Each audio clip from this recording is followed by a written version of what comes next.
Always one of the great atmospheres here in Morgantown.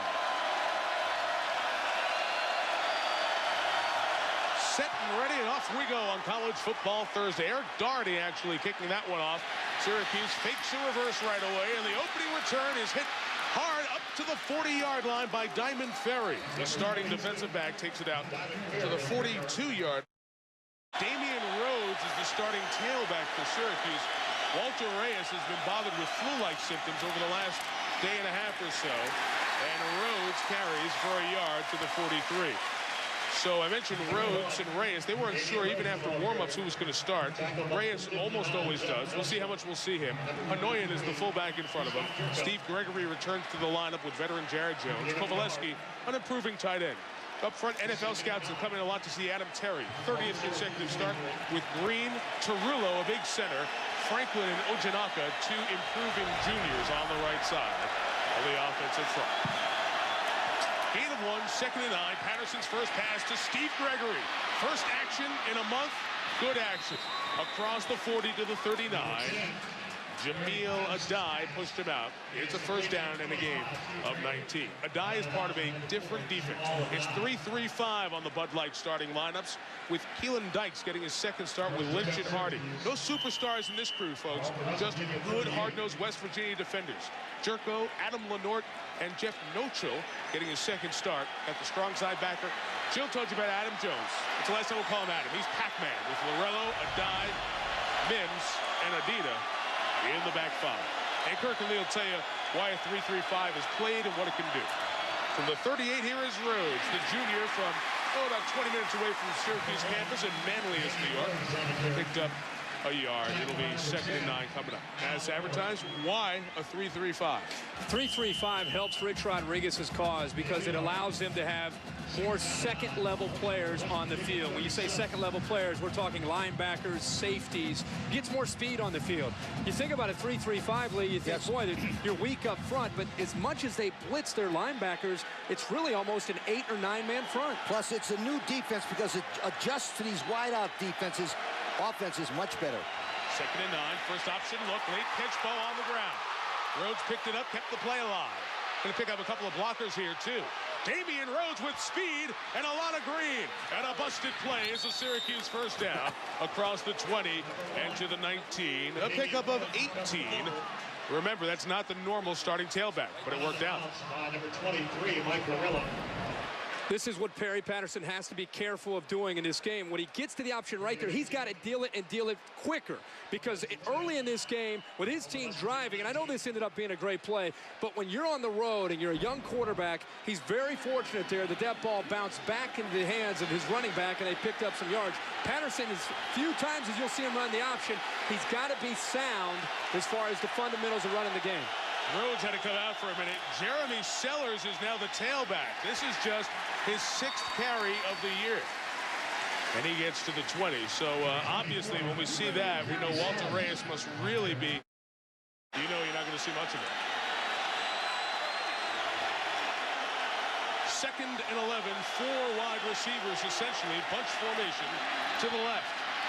And Patterson feels the rush, nowhere to go, dropped down. Sack at the 25 by Adina. So Lawrence Adina comes in, brings the heat, and picks up a rare sack for the Mountaineers, just their 7th of the year. We keep talking about Reyes here, and it's not only important to have Reyes because he can run, but the fatigue here of Damian Rhodes got exploited. He had such a big run on that option play that in pass protection, he stepped up on Adina, and he couldn't sustain the block, and Adina got right into the quarterback. Rhodes, it'll be interesting to keep an eye on him tonight to see how long he can go without having to come out. Only one team has a poorer third down conversion rate than the Orange. 3rd and 16, timeout.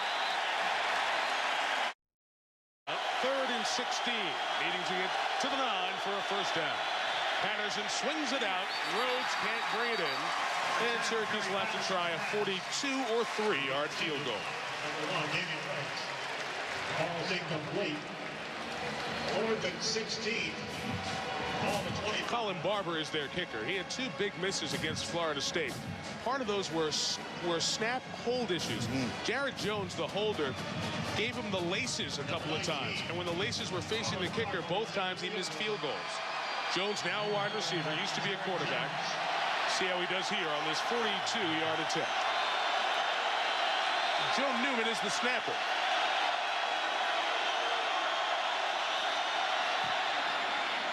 Wide right, no good.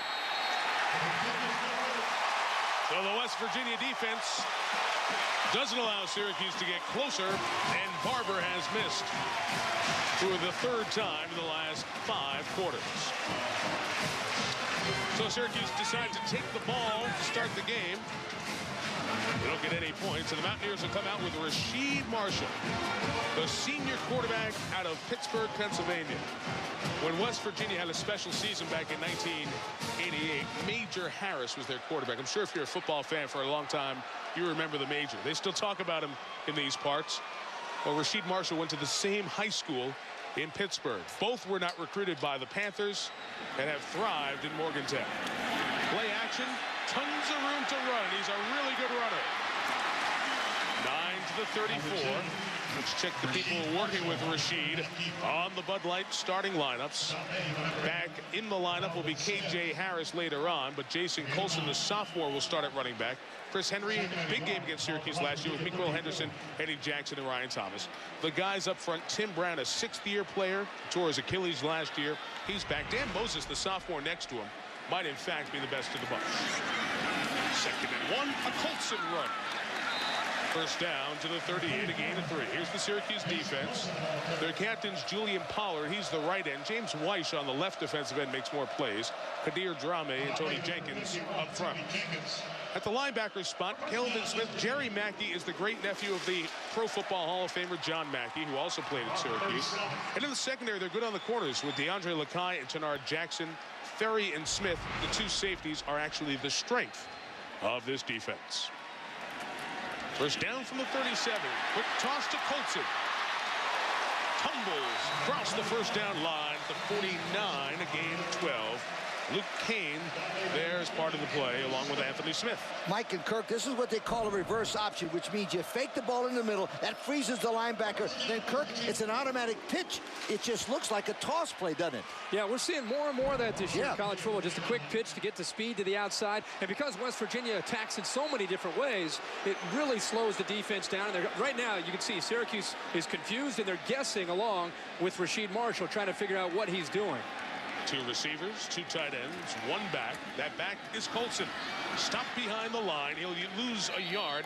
That's James Weish, the guy we told you is the most talented up front. New York native, makes the play. Every week, it seems like we see some version of the spread offense. And Rich Rodriguez, going back to his days at Tulane with Sean King and then at Clemson and now at West Virginia, he spreads to run. Now, they have the ability to do both, but you'll see a lot of running tonight from Marshall and the running backs of West Virginia. 4 wide, and off he goes, Kirk, with a hole up the middle. First down across the 40. And to the 37-yard line. It's just like having an extra running back. Play call for him. You know, a lot of times you'll see a quarterback run the draw out of the shotgun, but when you have one of your fastest players playing quarterback, they run in isolation. They get him back there, they'll have a lead blocker, and they'll follow him. You can see this is something that Rich Rodriguez is very proud of, and already they got us in the Indy tempo as they've already called another play. Pushed out of bounds at the 33, the completion. For pickup of 4 to Eddie Jackson. Yeah, they want to run the offense at different tempos, different speeds. And the reason why they want to do that is to keep the packages of defensive personnel out of there. Syracuse cannot make any substitutions, so they have to play defense with every single football player without a substitution. Not to mention the tempo really seems to help the quarterback and the offense find their rhythm, and it keeps the defense backpedaling, trying to adjust. After a pickup of 4 is 2nd and 6. Colson, beautiful spin. Off to the secondary. 1st and 10 from the 15. Anthony Smith saved a touchdown from a kid who really wanted to play for Syracuse growing up. You know, it's almost a 3-headed monster, because with the quarterback and his ability to throw, we haven't seen that yet, but his ability to run, you get lulled to sleep here. Great blocking downfield by the West Virginia receivers, but how about the athletic ability by Colson, the tailback? Jeremy Sheffy, number 65, came around the guard. He was the reason why that play was successful. Now K.J. Harris is in the game. He had a Big East record-running performance earlier in the season. Feels healthy for the first time. No game there as John Mackey and Kelvin Smith stop Harris, the senior from Tampa, Florida. Now Harris was a baseball player. Spent 3 years in the Texas Rangers system. Went to junior college after he figured he wasn't going to go as far as he had hoped in baseball. Then came to West Virginia. Against East Carolina on this field in the opener, he ran for 337 yards, the 24th best performance by a runner in the history of college football. And he can't even start on his own team. Marshall faked the handoff to him, will run, get out of bounds at the 10, and we're going to have third and about 5 coming up. One of the criticisms of this kind of offense is they don't have the toughness. They get into the red zone, the field squeezes down on them. They're not going to have as much success, but not this year with West Virginia. 19 of 20 in the red zone with 18 touchdowns, 11 rushing and 7 passing. They know how to execute down inside here, and it's because of that ability still to run out of that spread. And I also think it's the fact that Rasheed Marshall can break a play and score right from a broken play. 3 receivers on 3rd and 5 for Marshall. Taken off. Good job by the nose tackle to force that play wide, and James Weiss makes the tackle. They are the unsung heroes of the defense, the guys in the middle, but that play forced a punt. We watched that James Weiss against Florida State. We kept saying, how big is that guy? He's 6'6", 267. And, Mike, you're right. He's got wonderful quickness. Against Florida State, he outran some of those really good Florida State running backs. I was very impressed with him in the tapes. Field goal opportunity coming up for Brad Cooper. It'll be officially 29 yards. Out of the hold of George Shale. And pounded through by the senior from Bowling Green, Kentucky. Syracuse misses a field goal. The Mountaineers make one. And at home, West Virginia on the again. A little change in the kickoff man for West Virginia. Brad Cooper's been doing it most of the season. And another returnable kickoff with good blocking. Across the 40 again. Syracuse starts in very nice field position. Diamond Ferry, 2 solid returns. Under Armour advantage for the night. Coach. I'm going to change mine right away. Syracuse kickoff returns. A little humor. All right, Florida State, they lost the ball game, but it was a positive approach because they won a lot of respect. 10 days to rest and get ready for this ball game. That's a great advantage for Syracuse. West Virginia is the home crowd. They've got to keep this crowd in the game early, which they've been able to do, and then they're playmakers. We're especially seeing that with their offense this year, and that'll challenge Syracuse's defense throughout the game. After the second consecutive 37-yard return by Ferry, Patterson throws complete to Damian Rhodes across midfield and to the 46-yard line. 2nd and 1 coming up. Rhodes has become more of a factor in the passing game. The problem with that tonight is Walter Reyes is suffering the effects of the flu and has not played yet. And they're very thin at tailback with only Jeremy Sellers, the redshirt freshman, as the 3rd string. 2nd and 1. Rhodes not going to get there. With a 3rd and 1 coming up. Perry Patterson, the quarterback. Kirk, we talked to him earlier today. Give me your feel on what this kid's going through now in his 2nd year, but only his 4th start. I just like to hear that he's made himself more committed to the offense. You know, talking to their coaches, I think he was a little bit taken back by Joe Fields, the true freshman who walked in and right away showed enough athletic ability that gave him the start against Purdue. I think Perry struggled with that. From that point on, when he's had his opportunities, he's worked on all the little things to impress the coaches. He's got an incredible arm. You talk about that Florida State game, Lee. Yeah. That's the thing he showed, is the ability to throw the football much better than anything I've seen before at Syracuse. Full house backfield, play action pass to the tight end, Kovaleski. Inside the 20 into the 18-yard line. They needed 1. They got 28. What a play call here by George DeLeon, the offensive coordinator. This is Syracuse football at its finest. They're just going to get him out and count on the West Virginia defense, which is confused, overcommitting. Look at them all fight up to stop that 3rd and 1. They rolled the dice, took a chance, good throw, and an outstanding catch there for the 1st down for the Orange. And old Pac-Man Jones, the talker, came flying up there where he should have been back. Pac-Man better quit talking and start playing. Second longest catch in Kovaleski's career. He had a 33-yarder against Temple last year. Rhodes tries to run between the tackles, only gains a yard. How much will Rhodes go tonight? Depends on the health of Walter Reyes. Here's Jill. Coming up. Rhodes again, miscommunication. Perry Patterson with a broken play. And for the second time, a broken play is about 10 yards less disastrous. But now Patterson, he's the essentially second starting quarterback. Rhodes is the second string running back, and their timing is not there right now. Well, knock on wood if you're a Syracuse fan, because two miscues deep in West Virginia territory have not quite backfired. I know they haven't been able to capitalize, but at least they haven't self-destructed yet. The defensive end, Jeff McCule, came in there, Mike, boom, and he knocked down everything. That was the reason why that play was stopped. The strong linebacker came into penetration. Love these fans here in Morgantown. They really help their team. Patterson screen, Rhodes. Flag down, good call on a hold. Tarullo, the center, got out there and yanked down the DB or linebacker. It was the linebacker in coverage. And now it's going to be third and about 21.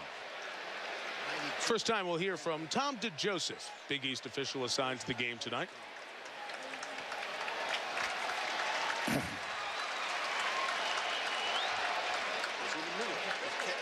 Tarullo picked up a couple of big personal foul penalties the last couple of games against Florida State and Rutgers. West Virginia asking the sideline if they want the penalty. Holding. Sure do. On the offense, number 75. 10 yards from the previous spot. Repeat third down. Especially after their field goal kicker just missed one earlier. When we talked to Jeff Castile, the defensive coordinator from West Virginia, he said he'd love to get him. Remember, Kurt, he said he'd love to get him in third down and long so he could bring 4 rushers in. Instead of the 3-3-5, he rushes 4. He's done it twice in a row, and I think he's going to do it again. Yep, they like to bring pressure when they get him into the obvious passing situations. This is a defense, even though they have 3 down linemen, they believe in pressure. A lot like Joe Lee Dunn in the good old days of Mississippi State, now down at Memphis. They got 4 rushers now. Third and 21. They bring the 4. Patterson in trouble. Keeps the play alive. Again to Rhodes. Again incomplete on the sideline. And from here, it's going to be a 46 or 47-yard field goal attempt. Syracuse offensive line right now is getting beaten in pass pro every single time their quarterback drops back to throw.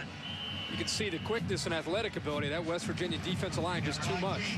And Jeff Castile was right on target when he said going from 3 to 4 gives him much more pressure. Good calls by Jeff Castile, the defensive coordinator. This would equal a season long with 46 yards for Colin Barber. Out of the Jared Jones hold. Block. Race for the ball. Barber, the kicker, trying to pick it up. The Mountaineers will take over in great field position at the Syracuse 38. Mike Lorello got in there. He had a touchdown interception against UConn and comes up with a big block there. There's a penalty marker on the back end of the entire recovery scrum.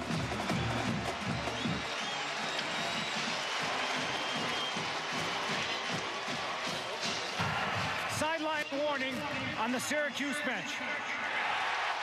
Another week that we saw somebody run into someone on the bench. This time it wasn't a player in the Miami-Louisville game. It was a referee here. I think Lorello, 23, gets there. Lorello just comes right through a gap. He does a little hop step, and he gets right through there.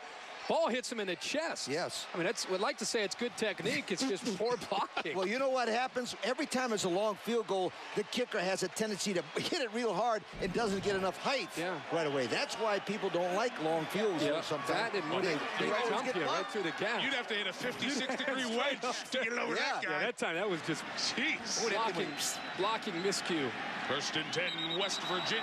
It'll be first and 15 instead. So the early story of this game is as the conversation begins, not unknown to happen in this long-time series. False start. Offense, number 5. 5-yard penalty. First down.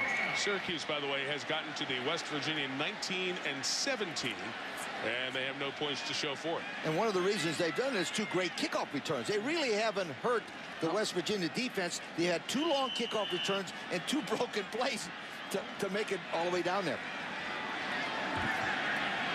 It's a nice drive by the Mountaineers. They moved it at will until they got inside the red zone. 1st and 15, and here comes K.J. Harris. Nice move to cut it back. Nice some blockers. To the 24, 1st down. Diamond Ferry made the tackle. DeAndre Lakai, the cornerback, was blocked, allowing a short gain to become 21. Ha! Number 2, Rasheed Marshall. Watch him. He'll hand the ball off here to KJ. But watch, keep your eye on number 2, right? The left-hand side of your picture right here. He gets in the way, at least, of the Syracuse men. Kurt, yeah. He didn't kill him, no, but he right. got in the way. It's all right. It looked like a normal quarterback block. Yeah, he went low. He's submarine. Go low, fake high. Stay healthy. Mountaineers 80 rushing yards. Marshall's pass is incomplete.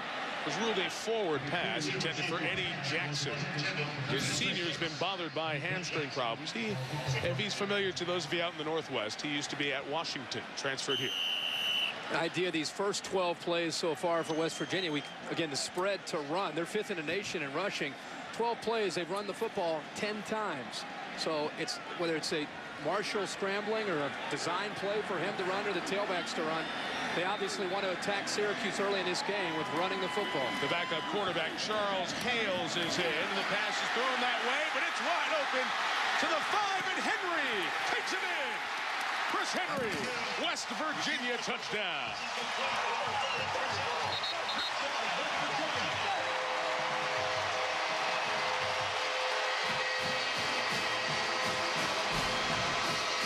This is just a simple route right here to Henry, and with all that running, what happens is it makes that defense get very wary of Marshall and his running, and it sets things up later in the game, and in that case, Henry makes a heck of a play and shows the speed that he has in the open field. And the left guard, Dan Moses, was out there, and he made the block that allowed Henry to score the touchdown. 76, Dan Moses. Brad Cooper adds the extra point, and the Mountaineers are 2 for 2. 8th touchdown of the year for the man from Louisiana, Chris Henry. West Virginia's blocked field goal turns. West Virginia up quickly, 10-0. A blocked field goal and missed field goal. The story so far. And West Virginia's offense has been dominant here in the early going with 107 yards on the first 13 plays. Well, after 2 tries with Doherty, it'll be Brad Cooper back to kick it off. This is their best play by 4 right here. Syracuse, you mean? Oh, yeah. This could be, maybe they take this one all the way back. Diamond Ferry from the 18. And the starting safety, well covered on the shorter kickoff. He brings it out to the 32. Syracuse in a big early hole. See if they can put points on the board when you come back to Morgantown. West Virginia, Mr. Logo, of course. The NBA logo is, although nobody officially admits to it, modeled after the great Jerry West as well. From the 35, 1st down run with Damian Rhodes for a yard to the 36-yard line. Defensive coordinator Jeff Castile, I was very impressed with him, Kirk, with his intensity. He's from Penn City, West Virginia. He was telling us a town of what, 3,000 people? Yeah, he said about 3,000. It used to be 3,000. I like the way he was intense, but I also like the fact that he brought his family into the office to meet us. Wasn't that nice? Yep. I mean, these guys got a really good program. Jake. Yeah, Jake, just like you, Jake. Yep. Just like, that's how you remembered his name. You liked it because there were cookies in his office, Lee. Cookies, candy, everything. 2nd down, Patterson to Sellers, the 3rd-string running back. Jeremy out of Maryland with the gain, but only a couple of yards. Sorry, real quick, I just got to take people behind the scenes for a second. LC, the Sunshine Scooter. Yes. Whenever Chris Fowler back in the studio, appreciate this. Whenever we travel around the country, one thing that the Scooter likes to do is he's got his satchel. And in that satchel, there's sometimes candy, sometimes cookies. You got a Dr. Pepper. Yeah, I'll just keep loaded up here. You may want to hang on to that story. We might need it later. 3rd and 6. Patterson has room to run, directing traffic. Good job by the West Virginia defense to shut that play down very quickly. Anthony Mims Came off the corner when he saw Patterson take off, and it's a kick away, 3-and-out, Syracuse. Well, I think Syracuse is going to have to start throwing, not only because they're down, but on 1st and 10. When they get down into 3rd and 7, 3rd and 8, the coverage is good, but the pressure has been outstanding. That combination, obviously, you know what's coming, Lee. I think George Gillione take a few more chances on 1st and 10 and try to catch West Virginia in that 3-3-5. Here's the man. Adam Pac-Man Jones for the return. The kicker, Brendan Carney, has a big leg, sometimes slow to get a kick off. That got blocked. Carney's going to pick it up and try to run. He'll be tackled. There were 3 Syracuse players standing there looking at each other. I mean, that is pathetic. Great block by the Mountaineers, and they'll take over after the Tendai Smith block inside the 25. I mean, what are these 3 guys watching? You know what's tough to do? It's tough to block a punt when you're returning it. When you have a return on. But against this funky formation, West Virginia was able to bring a guy in right by everybody. He just ran right by everybody. That's the formation they run all the time. You know, right. That was invented by Ben Schwartzwalder. That's called a Syracuse one, but I'll guarantee you, old Ben just rolled over his grave. What you do is you step out and you touch the guy at least. Oh, no. I mean, that could kill him. The kicking game right now could absolutely destroy this Syracuse team. From the 23, Colson on the run inside the 15 and down to the 13-yard line. Pickup of 10.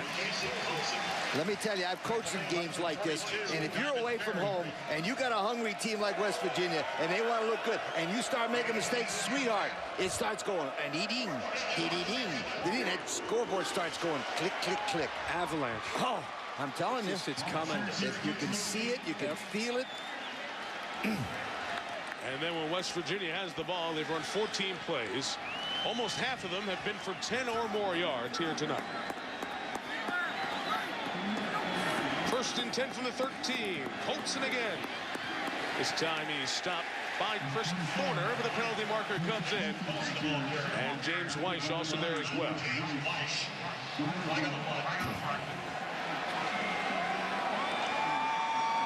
A 5-yard face mask. Your cable operator, DirecTV, or the Dish Network to find more about that. Miami, of course, beat Louisville. NC State coming off a win over Maryland on Saturday. I'm going to bring up that stat Kirk mentioned before. 19 to 20, right, Kirk? Yeah. 11 runs, 7 passes, 1 field. The reason is the quarterback's a runner. Reverse look. They keep it with the tailback. They call him a super back, whether it's Colson or K.J. Harris. It's Colson that time, stopped by James Weish. Now bring us to the end of quarter number 1. So the Mountaineers, coming off the win at Connecticut 8 days ago by 12. Their only loss was to Virginia Tech by 6. Trying to hold home field and keep alive their dreams of playing in the BCS. Dominant opening quarter. They lead 10-0. They're driving for more. Quarter number 2 here from Morgantown on College Football Primetime, presented by Cooper Tires. Mike Tirico, Lee Corso, Kirk Herbstreit, Jill Arrington with you. A little early for Halloween there, buddy. West Virginia trying to go up 13 or 17 to nothing here, early second. K.J. Harris runs it up the middle and gets just a couple of yards. Well, 3rd. Need to get to the 3 for a first down and go 3 more to get a touchdown. Pretty dominant opening quarter from West Virginia. Well, remember, Syracuse has been giving up 180 yards on the ground to everybody. So they just figure they can run the ball at them, Kirk, and I think they've got good success doing it already. Okay, go ahead. The master. And Marshall rolls, has help, has blockers, but can't get the first down. Diamond Ferry brought him down at the 5, and we'll see if West Virginia goes 4th and 2 or kicks a field goal. You want my opinion? Yeah, sure, why not? I'd go for it. Okay, Kirk. Diamond Ferry here, guys. He made a play, but he hog-tied, but he got lucky. His hand didn't get up there close enough to the face mask. They're going to force the field goal. Yeah, I tell you why I'd go for it is because of the fact I think you could stick a dagger in their heart right now if you make it. And if you don't, you leave the ball on a 7-yard line. And 3 points is nothing. 13. You're going to score at least 40 tonight the way they're going. And the way their defense is playing, yeah, you put them in a hole. So I'm saying not second guess. I'm just telling you. First guess. First guess. Cooper good from 29. Missed from 23. I say nothing. You don't have to. You just did. So Syracuse dodges a huge break. And it remains 10-0. Check out the kick here. You know, everything looked fine. Well, I know, but the situation, Kirk, psychologically, I'm just saying, as far as he's missed it. He just missed it. But the thing about it is we have a chance to stick a team like Syracuse in the heart with a dagger. Yep. And if you don't stick it in the heart with a dagger, you leave them stay around longer. They hang around, boom. Yep. Did you see that kick? Yeah, that kick was going like a punt. That was not the old knuckle curve there. No, it wasn't going end over end like most placement kicks do. That's something new to me. Seen a lot of nice kicking game stuff so far here tonight. Hello. First and 10, the Orange take over at the 20. And Damian Rhodes has a couple of blockers. Runs right into them after a gain of just 3 seconds and 7. Coming up. Speaking of special teams, as we fire up the game track, got some issues. Got a field goal block that led to a touchdown. And Tommy Harris just kind of had a good view of Thundai Smith as he walked by for the punt block. And Rasheed Marshall has been very good as the Mountaineers' lone touchdown was scored there by Chris Henry, who had 2 against Syracuse last year. Pick up a 3, 2nd and 7. And here's Rhodes again. Tries to get to that next level. He got a face mask. He was out of bounds at the 26. Marked at the 27, but a face mask flag is going to extend this past the 30.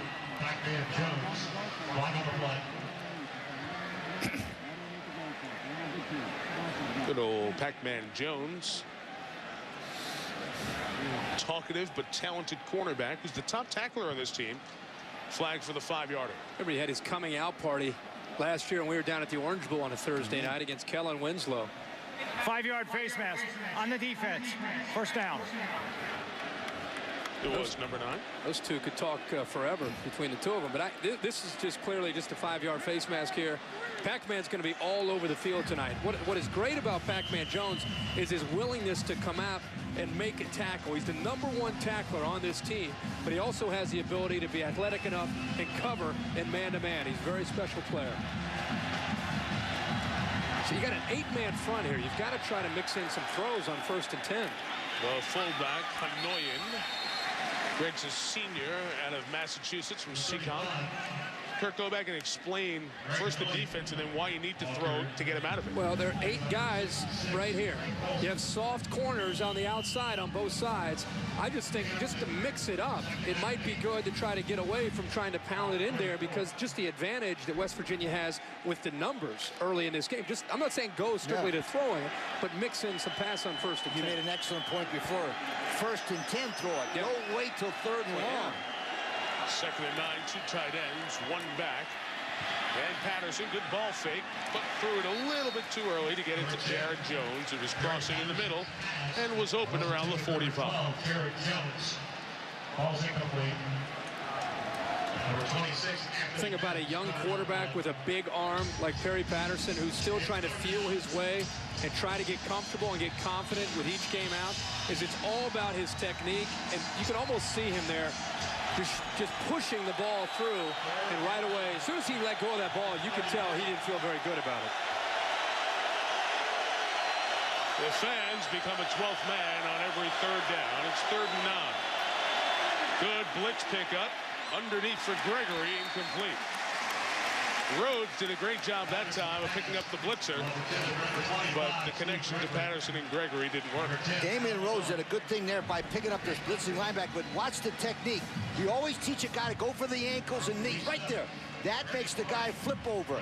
Damian Rhodes made a good play there, first with recognition and second with technique. Good play by Damian Rhodes, but the pressure on Patterson was too much. Let's see if Brandon Carney can get a punt off here. Again, I told you, he's very tall. He's worked on his release time. He's slow getting rid of it. He got roughed there.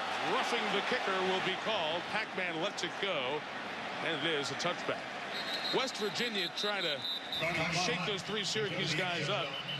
I don't know if Carney's going to take the flag home as a souvenir, but they will pick up a 1st down and erase the 67-yard punt. I don't know why they sent all those guys after. They did better by just sending one. Rubbing the kicker. 36 on the defense. 15-yard penalty from the previous spot. Automatic first down. Leon Price is flagged. They blocked the punt earlier in the game by setting up. They set up a return. This is. You shouldn't do this. There's too many guys. Those guys will block. Just send one guy and sneak around a chicken coop. That's what they did. You're right. They did it successfully that first time. But if you're going to bring 3 or 4 guys in one area, you probably don't want to bring them right up the middle there where that wedge is kind of set up. Let's see what kind of play calling we get here on 1st and 10. A good field position at the West Virginia 47. Again, it's out of 2 tight ends and 1 back. Fake the option left, come back to the right, and the toss to Rhodes. Gets out to the 46-yard line. Well, you saw that sign that makes us chuckle, but certainly doesn't make Rich Rodriguez chuckle. Penalties. Most yards per. That's 100 yards. That's a whole field a game that you give a team. And 25 to the bad tonight.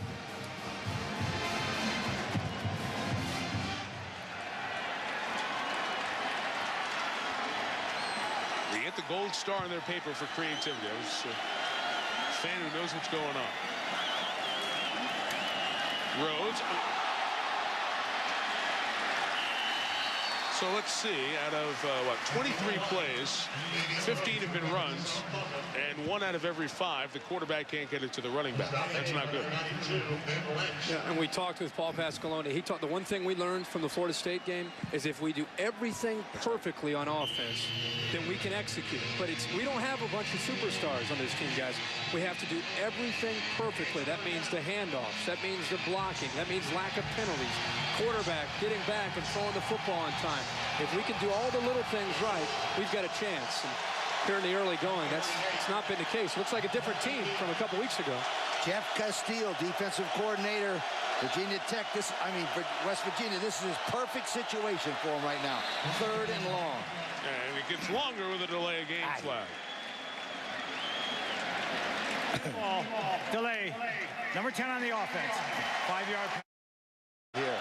3rd and 13. Patterson throws underneath, and for the 3rd time, one of those crossing routes is incomplete. It was intended for Jared Jones. Guys are running wide open. They're just not getting the ball. This looks like the Perry Patterson of early in the year against Rutgers and some of the other teams he played against, where he just can't get comfortable back there. Doesn't look like he's playing with any confidence at all. And you know, when you're a quarterback like that, sometimes it's just one throw to get you in sync. One play can get you going, but right now he is back there and he is struggling. He's really forcing things. Brendan McCarney to punt it.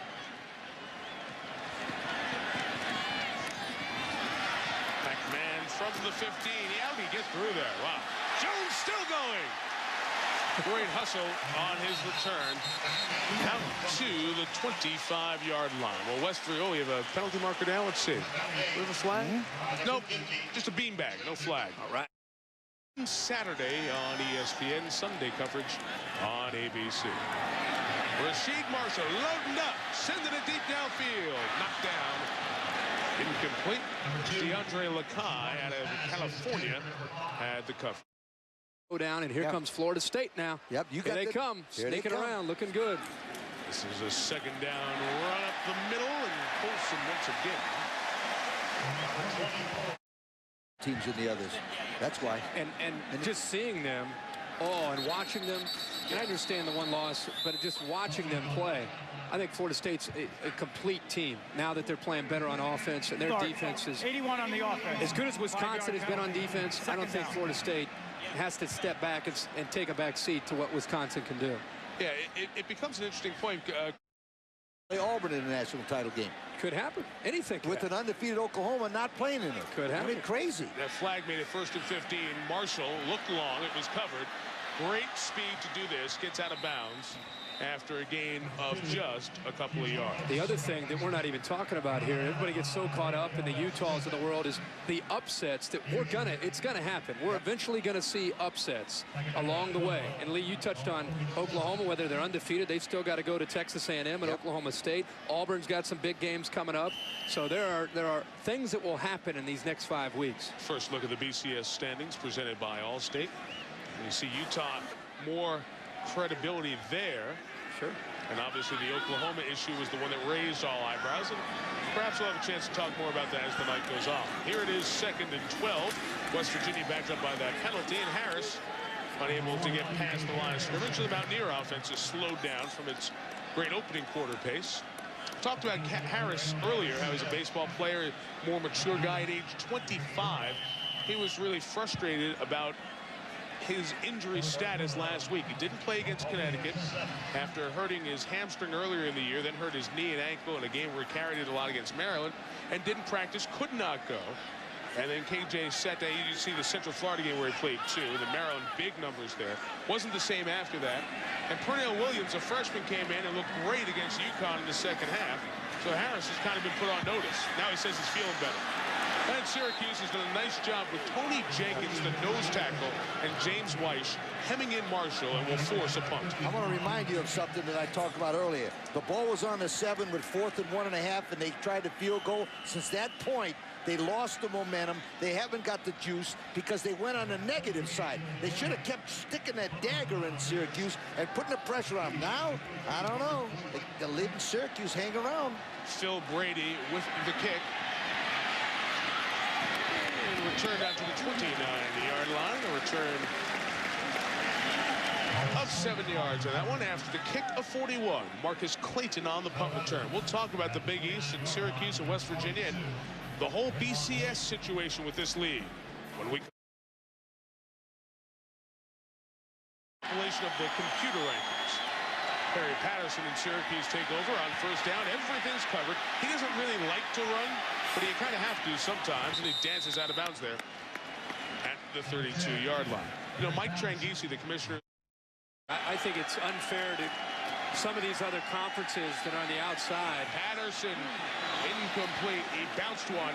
That, by the way, guys, is Rice Moss. That's the first play on the field for the true freshman receiver Jill talked about earlier, is a cousin of Randy Moss. And he got open, but they just didn't get it to him. Now, to this Big East BCS. This is 3rd down. Patterson's throw is caught at the 40 by Fontenette. And the senior out of Rochester will pick up the first down and a gain of 7 yards. Whether it's respect for Mike Tranghese, which I tend to agree with you. He was one of the founding fathers. He was heavily involved with all the decisions. But the reality is this conference now, if you compare it to the other BCS conferences, is not comparable.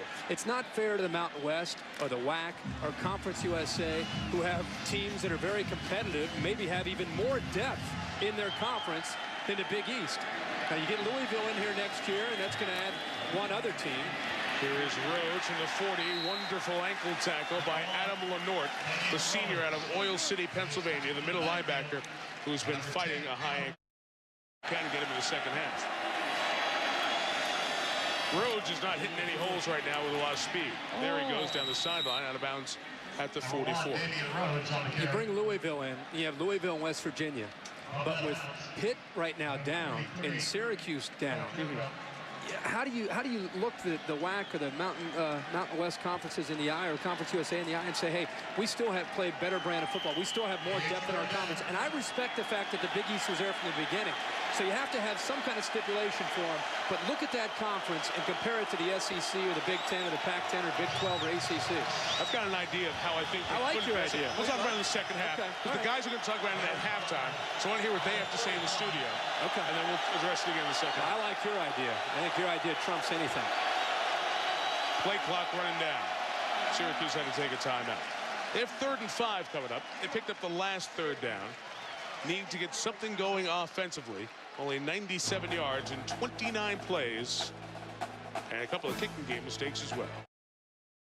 Among the mountains of northern West Virginia, that's 70 miles from Pittsburgh. Down I-79. 50,000 live here. Very nice waterfront community as well. 3rd and 5. Patterson rose for the first down into West Virginia territory. And Jared Jones, senior, used to be a quarterback, very dependable receiver. And that's 2 3rd down pickups for the Orange. Now, that was one of the few times that Perry Patterson has set his feet, and watch him as we see the replay. He'll step forward and drill it. No pushing it, drilling it. Watch him now, right now. He'll step back. Keep your eye on number 10. Now watch him step forward and drill it. That's better than that push. Yeah, he's been pushing a lot today. Pushing, yeah. Rhodes from the 44 cannot get out of the arm tackle of Jason Hardy.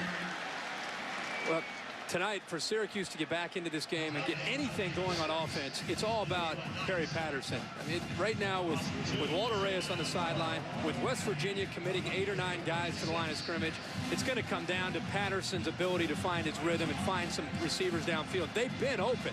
He's missed 4, 5, maybe 6 different receivers downfield to make some big plays in his passing game. Let me correct myself. Keelan Dykes, 96, not Hardy, 95, made the tackle. I can't tell the difference between the 5s and the 6s in their numbers. I'll just guess with you here. Rice Moss is in the game, 2nd and 12. Here is Patterson. He does have time again. He's got a receiver open in the middle.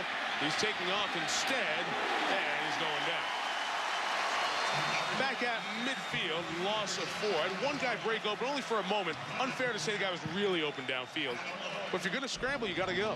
Well, it's also great coverage downfield. Rice Moss, the freshman they're trying to get the ball to. This is a coverage sack. But the difference between what we've seen in the past from Syracuse and now is they used to have a quarterback that would look at that coverage and get upfield and make something happen.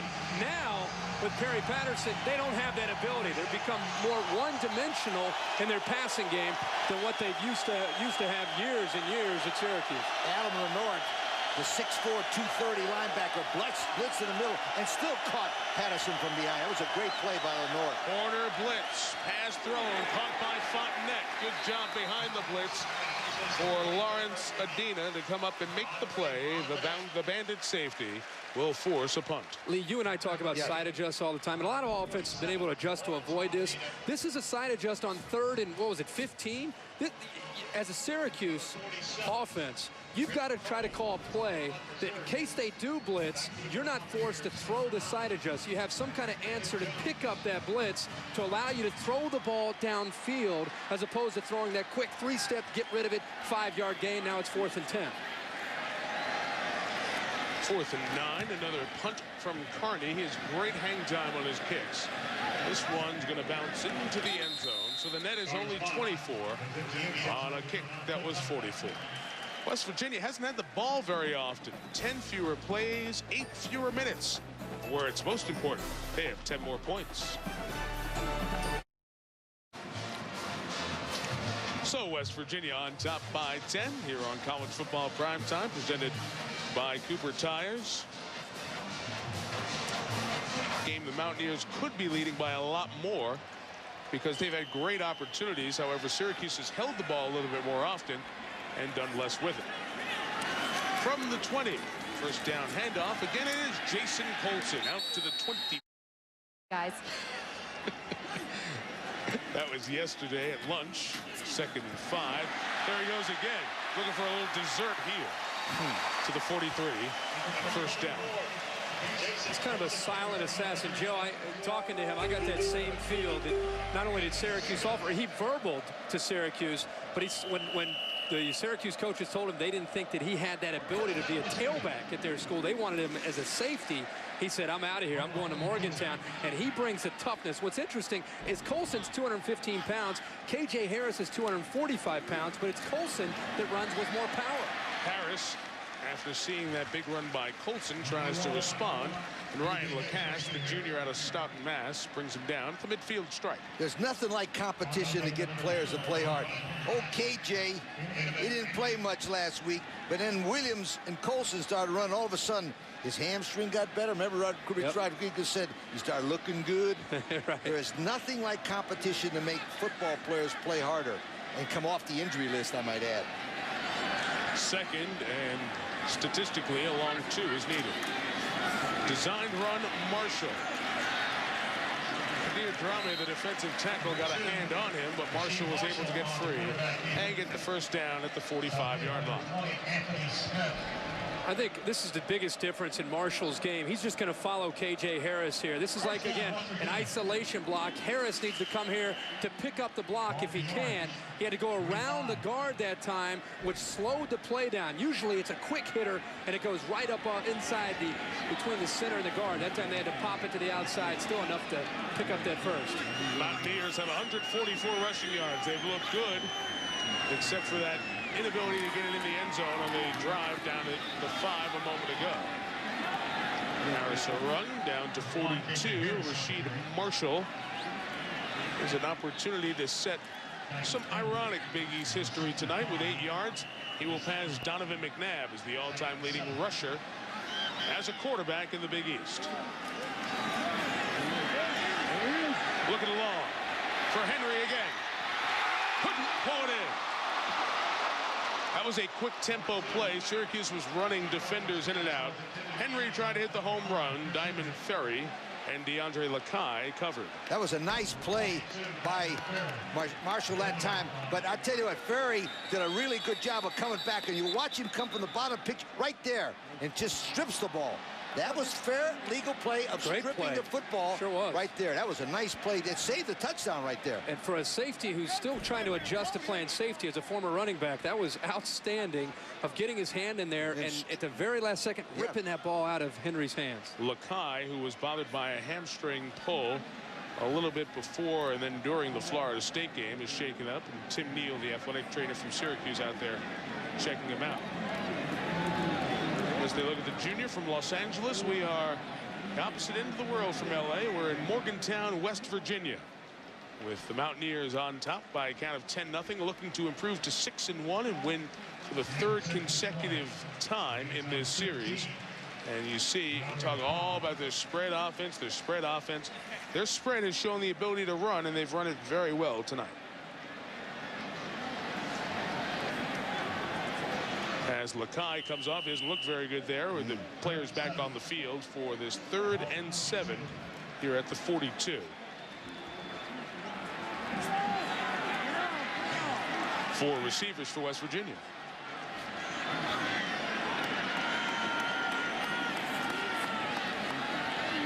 Marshall has nothing downfield. Trying to make something happen, threw it away, got it over the line of scrimmage. Perfectly legal. We have a penalty marker down back where the pocket was. Let's see what that call is.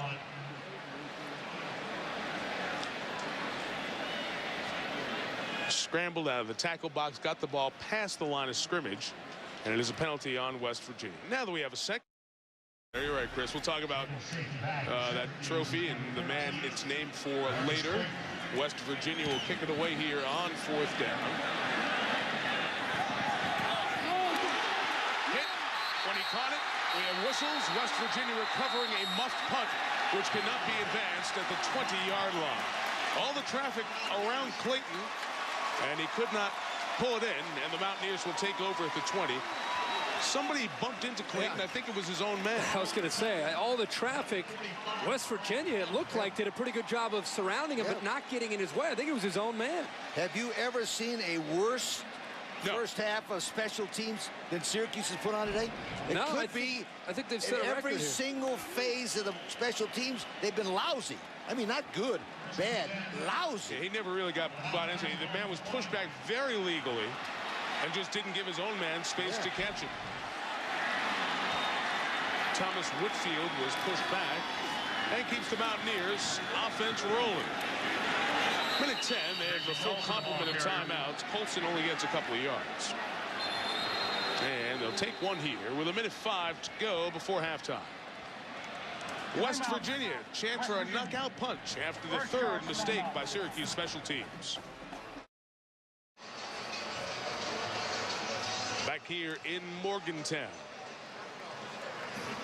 Mountaineers' only loss of the season was 1913 to the now 22nd ranked Virginia Tech Hokies. West Virginia had designs on being the top 10, top 5 team all year. Virginia Tech, who we'll see next Thursday night against Georgia Tech, was unranked at the time.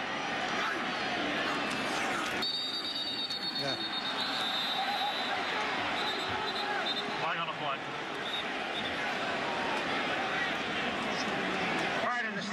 False start. 83 on the offense. 5 yards. Second down. That would be the wide receiver, Miquel Henderson, who earlier missed a block to draw the ire of Rich Rodriguez, his head coach. One of the reasons why that happened is they were looking over to the quarterback, was looking over the coach to get that signal, that famous thing that I don't like.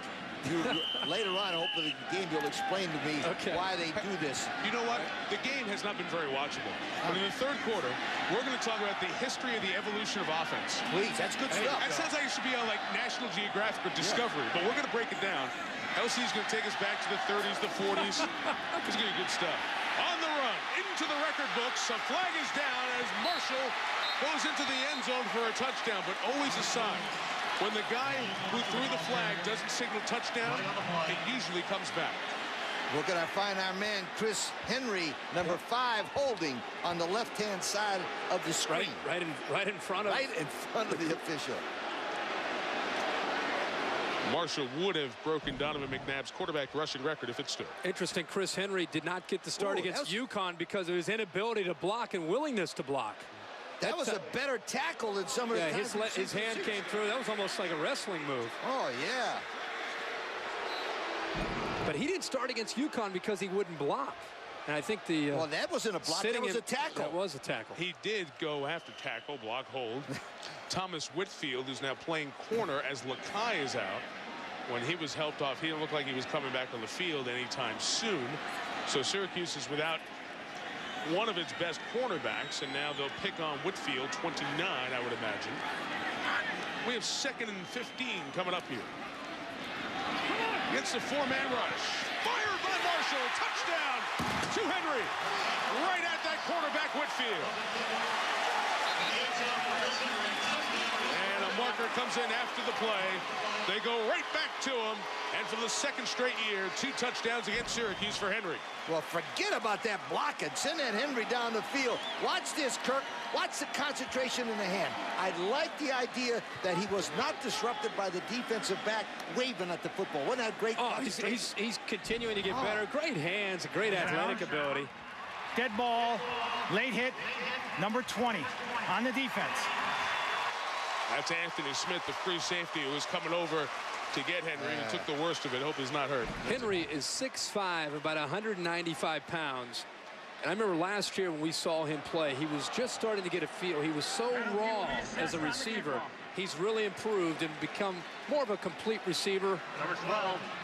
That was a nice catch. If you're the Syracuse coach, you got to be sick to your stomach because you just gave him another touchdown because of the stupid play on special teams. Sick. The missed punt catch. Cook was on for the extra point. And it's 17-0. It was a late hit. It's funny. I wonder if that ball comes out, if it's called a touchdown or not.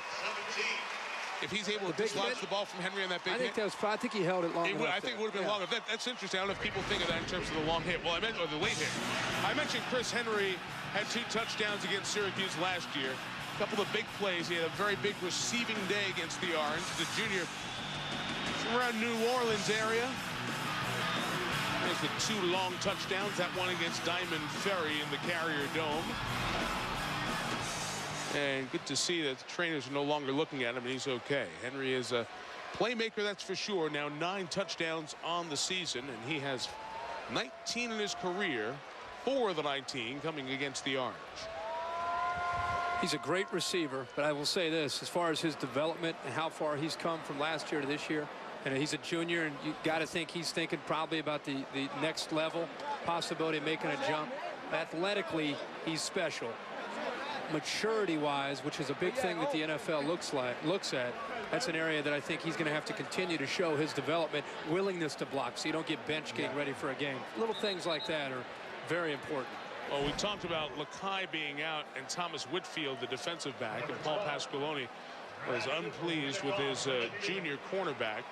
I want to know what happened on that play. I mentioned Whitfield in for Lakai, and that's just good coaching by West Virginia. They went right after that matchup, a size mismatch.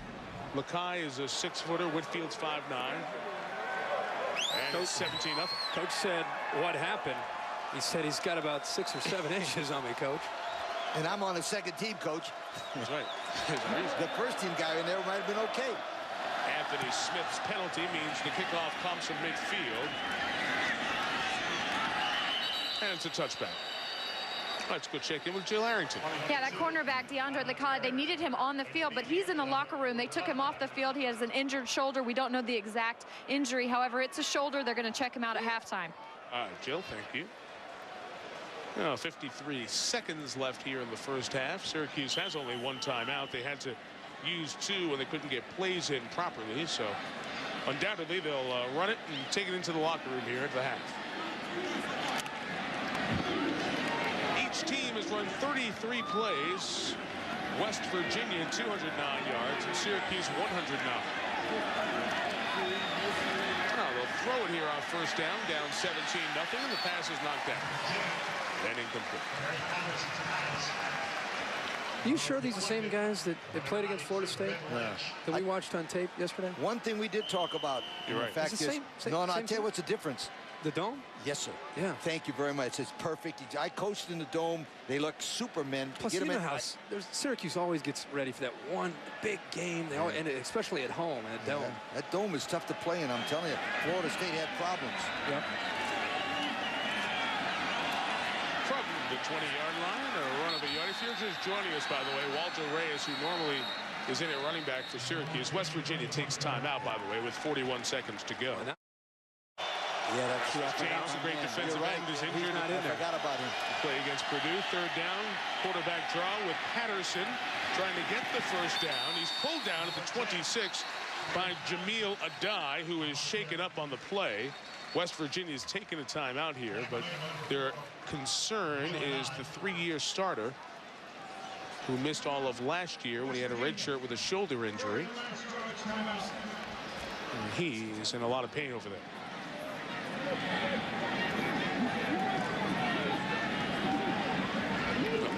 Medical red shirt last year for Adai. They had to throw him in to start at Miami back in the 2001 season. So he's a guy who's figured it out on the run under Rich Rodriguez. Probably trying to block this punt, Brandon Carney. Now they're going to return here. This is the best chance to block it. Don't send anybody who might be able to block it. I'll tell you, penalty marker's down. Orange is a tough one. Here, Orange is a tough watch. I'll tell you that. The snap. False start. Offense number 20.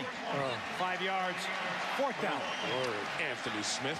The worst first half of special team plays I might have seen in a long, long time. Well, for worst offense special teams combo, I think they covered 2 of the 3 we've ever seen. Defense, they held in there. There's no excuse for special teams because the opponents have nothing to do with it. You should just well coach your special teams. Their special teams was pretty good against Florida State. That's the weird thing. They were pretty good special teams wise. Carney to kick. Pac-Man Jones, very good return man. Ball bouncing around, hit somebody.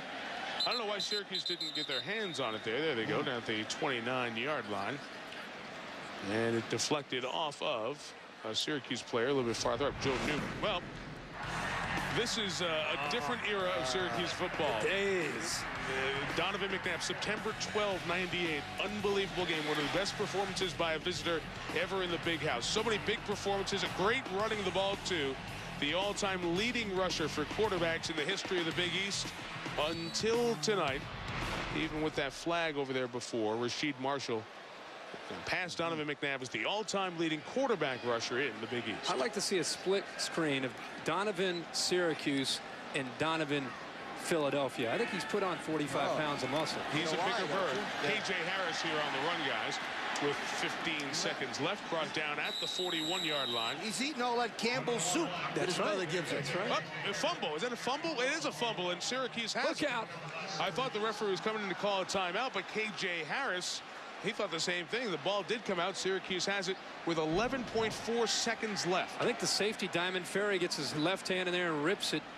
Gets the ball out before his knee touches. Perfect. That's the second week in a row he did that. A great strip against Florida State. Speaking of that, there was a great article in USA Today. Did you see that? About how college coaches have gone to the pro camps and learn how to strip. That's a perfect example of what they're talking about right there. Now, that's the third forced fumble by Ferry this year. Pretty good in 6.5 games. 11.4 seconds left. They have tenths of a second on the clock here in the stadium. Syracuse has 1 timeout left. They need to get to the 30 for a realistic field goal opportunity. Patterson's throw tight. A hat is thrown by the referee.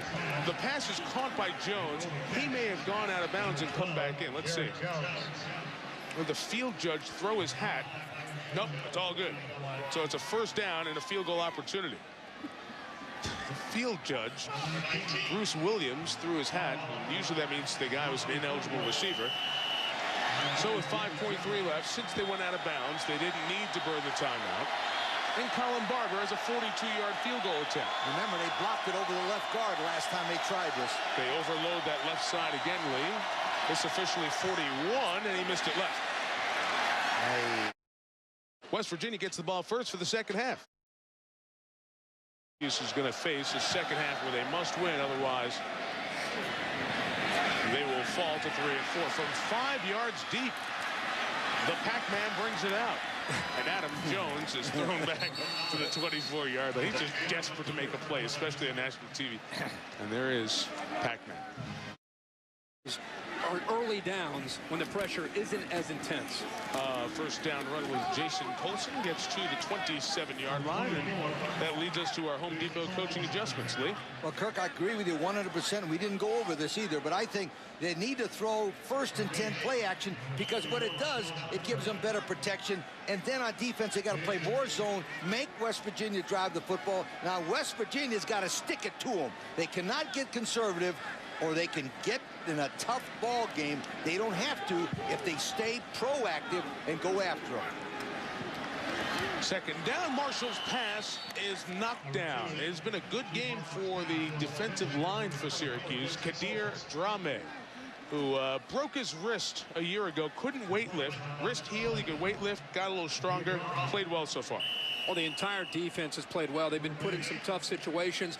The athletic ability is probably at its best on the Syracuse defensive line. That time, Drame got his hand up there to bat it down and put West Virginia now in a 3rd and long. Yeah, I thought Trev made a good point at halftime that Syracuse's defense was playing pretty well. The West Virginia offense trying to pick up a 3rd down for the first time, I should say. Colson, bodies going as a flag comes in. Tenard Jackson stops him a yard shy of the first down. And let's check the whistle. Tackle line number 28, Tenard Jackson. Right on the play. Legal use of hands on the Mountaineers, while Syracuse decides to take 4th and a yard or 3rd and long. Illegal block in the back. Number 29 on the offense. 10 yards from the spot of the foul. 3rd down. Earlier in the game is at the bottom of the screen. So they took the penalty. It's 3rd and 18. Marshall takes off, has blocks, and he's just shy of the first down.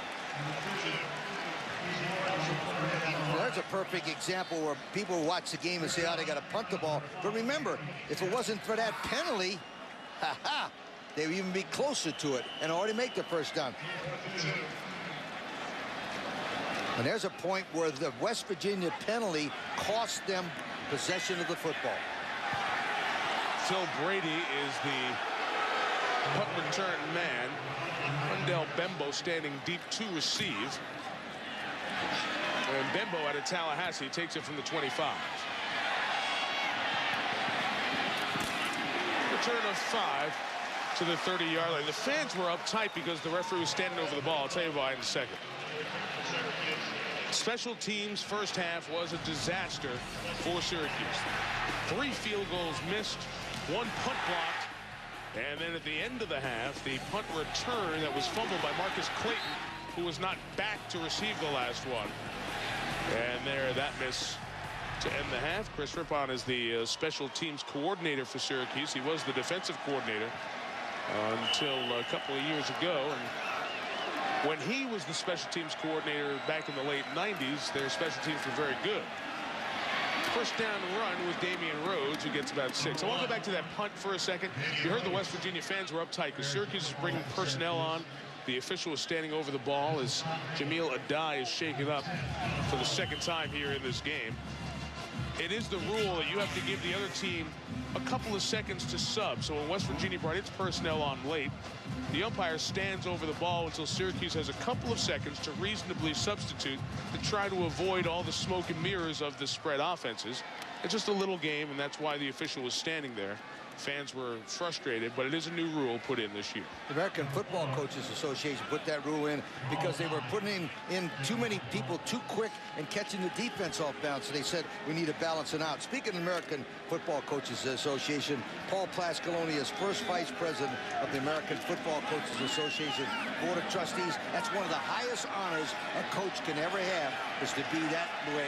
He's well respected by the coaches in this country. Just say what your peers think of you. Oh, it's wonderful. Adai comes off, 2nd and 4. And the option to Rhodes again. 2 yards. Number 1, Damian Rhodes.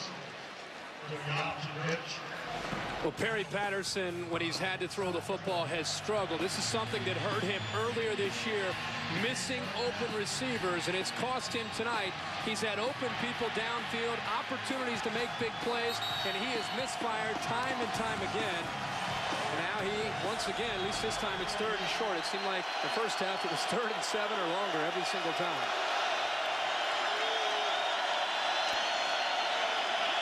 Third and 2 throw is caught for the first down. It's Steve Gregory back in the game, and Adai, he's back in the game and slaps at Gregory after the gain of 11. That time he shot it in there and picked up the first down and looked like the quarterback that we watched on tape when he played Florida State. 3rd down, gets back, makes the read, and puts it right into the shoulder of Gregory to pick up a first down. And when a guy's struggling, sometimes a throw like that could be the thing to get him going. That's the second good pass he's thrown to a stationary receiver. The receiver's not moving, he can throw it right there to him. Those moving targets, it's a different animal. Yeah, it's Rhodes. You know what? Here's Rhodes reversing his field. And gets back to midfield and actually picks up a yard. Is the West Virginia defense particularly quick tonight, or is Syracuse particularly slow on offense? I think it's a combination of the two. I think West Virginia is reading their scouting report and saying, okay, on 1st and 10, chances are they're going to run the football, whether it's a counter or a zone or an option. We're going to get everybody up there to stop the run. They're outnumbering them, and they have the speed to slow down these slow developing plays. 2nd and 9. Right in the middle of the field. Patterson complete. Just a gain of 5 that time. That is his fullback, Greg Hanoyan. The 4th catch for Hanoyan. One of them was a touchdown earlier this year. And remember, this West Virginia defense is playing very, very well. They've only allowed 3 offensive touchdowns in the last 4 games. Yes. So this is a nice defensive football team moving to the ball, well coached by Jeff Castillo. And I tell you one thing, they get them in a situation where they want them in 3rd down almost all the time. There's the true freshman Rice Moss seeing his first action tonight. He's bottom of the screen. Patterson pressured. Takes off, put his head down. He's going to come up a yard short. Not in field goal range. At the 42, we'll see what they'll do. Coach Castillo mixing it up. This time a 3-man look, but he brings the blitz from the middle and the blitz from the outside. And just a little change up like that, after showing so many 4-man fronts on 3rd down, is enough to confuse that Syracuse offensive line. Good spot they're going to measure. But I like the fact that Jay Henry, number 42, blitzed, missed Patterson, got up, and made the tackle from behind. That was a terrific play by Jay Henry, 6'1", 220, from Tulsa, Oklahoma, number 42. And he's the backup over there at that linebacker spot. They're a full foot and change short. Scott Jerko, you saw him running off. He's the starting linebacker. He was shaken up a couple of snaps ago. So West Virginia defense that is not super deep right now. And they're going to go for it, and I couldn't agree more. Have to, yeah. Have to go. Because when they punt, it's dangerous. Paul Pasqualoni, no matter what happens, I like this call. Gotta get points. Anything. Keep trying. Well, this great crowd will certainly be a big help to the Mountaineers on 4th and less than a yard. We'll let you listen to them.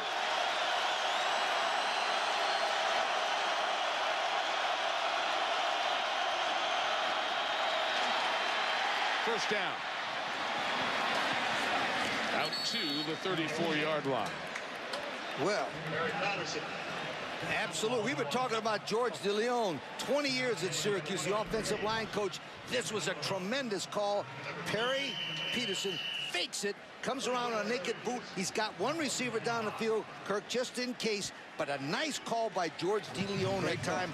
Really good call to get him that first down. My word.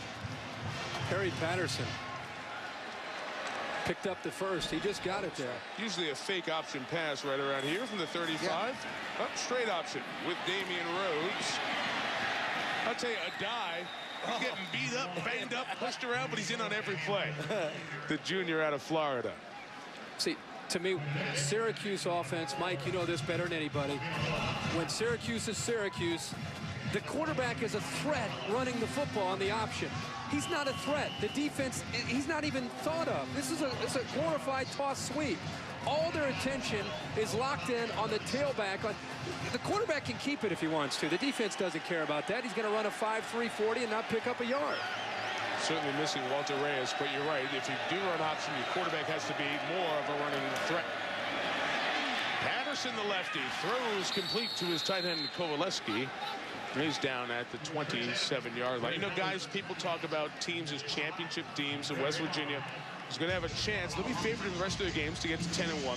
Is their defense good enough to hold up here through the rest of the season? I've seen them in a lot of games give up a bunch of yards. I think their offense-defense combination and the fact that they play a lot of the toughest games right here is the difference. So they're good enough on defense to get to 10-1. Yeah, and who's going to move the ball on them in their last few games? There's nobody. Boston College and Pittsburgh in the last two games. No. 3rd and 2. Full house backfield. Option into the boundary. Patterson looked like a different runner there as he takes it into the red zone. There you go, Perry. So you run a little bit of option here for Syracuse. He's coming down and talking to him. This isn't his favorite thing, but nice job there with the ball, giving a little bit of a fake, getting the defender, Adenia, out of the way, and then cutting it upfield for the first down.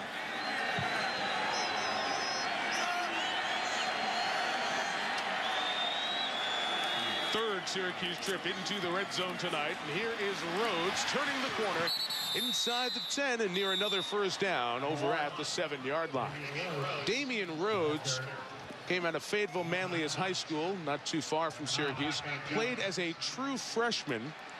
And we saw him out at BYU when he made his career debut. Walter Reyes' emergence as a 1,000-yard rusher each of the last 2 seasons took a little of the luster off Rhodes. And then he hurt his ankle last year and essentially was not himself at any point during the year. This year he's come back a little bit bigger, 25 more pounds, can handle more of the pounding, but he doesn't look as fast as he used to be. Carrying the load tonight with Rhodes out because of the flu, or Reyes out because of the flu. It's 1st and goal, and the fullback, Hanoyan, pounds forward to the 2-yard line. This has been a nice drive because you know what they did? They've mixed up the play-action passes, as we talked about, on 1st and 10 and run some boot. Kirk, George DeLeon is using Patterson now really well. Option, boot, and running the ball. Nice drive. And I think for the way they like to call a game, you have to have something from the quarterback, not only throwing, but running as well. And that's why this multi-dimensional attack can hurt you if you get something like that from the quarterback. This is the 13th play of this drive. This is a heck of a drive. In motion, the backup fullback, Breon Evans, option right. Patterson to Rhodes, to the end zone. Touchdown for the Orange. Well, the first time they got the ball, they needed a good drive, and that was a terrific one. 17-6 now. And just by having a few plays where Patterson was able to get involved, all of a sudden he's feeling a little bit different about himself, and the defense is responding a little bit differently to him. And that's when different things open up, such as Rhodes here on the option pitch. And don't forget, 7 points just before the half for West Virginia on a dumb special teams play, or the game would be 10. Coming up 7.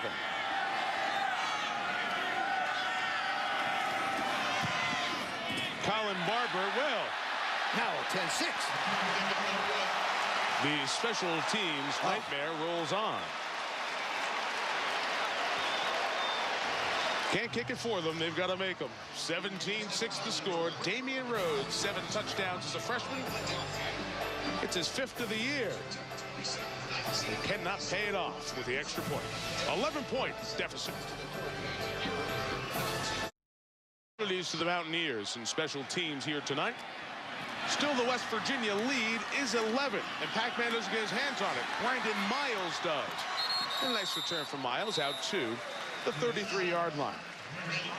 We'll see if Rasheed Marshalls can get going a West Virginia passing offense that has only thrown for 52 yards here on. Rich Rodriguez was at Tulane for their undefeated season. A revolutionary offense with Tommy Bowden and Clemson as well, I should say. And back in his alma mater, coaching the Mountaineers, who lead by 11. Let's check in with Jill Arrington. Jill? Well, Jason Colson was something to prove tonight to Syracuse on why they should have picked him up as a running back. Has outrushed them tonight, 81 yards to their 78. Oh, Jill, they'll try to get more rushing yards out of a receiver this time. And the big stop there on the first down run as K.J. Harris handed it off. Was that Pac-Man? Yeah, it was. Pac-Man Jones. He's going to get his hands on the ball on offense. He did. They stopped him. Here is the Colson story that Jill was talking about. Kid from Rochester, New York, 70 miles away from Syracuse. Retained the starting job after Harris was injured and didn't play against Connecticut. And is shown to be a good complete running back between the tackles and bouncing it outside as well. 2nd and 5, and here is KJ. Only a couple of yards. Ryan Lacasse, the tackle. We'll have 3rd and 2 coming up. All of a sudden, a little life out of Syracuse. Not only the touchdown, the defense has been holding their own all night. You see a little life on the sideline. Syracuse team moving around a little bit differently. This is a big sequence of plays for the Syracuse defense to try to get the ball back to Perry Patterson and the Orange offense. Let's see if Colson in there now. The play is still alive. No whistles were blown, and the pass is thrown complete for a first down. A bizarre-looking play. I guess once the nose man came into the neutral zone, the center just snapped it. The offensive line well trained here. Yeah, did you see? They didn't even move. Even after he threw it and he went out of bounds, I looked, the offensive line is still in place. I'm just wondering if the center snapped it after he got the guy in the neutral zone. That's what he's supposed to do. Right.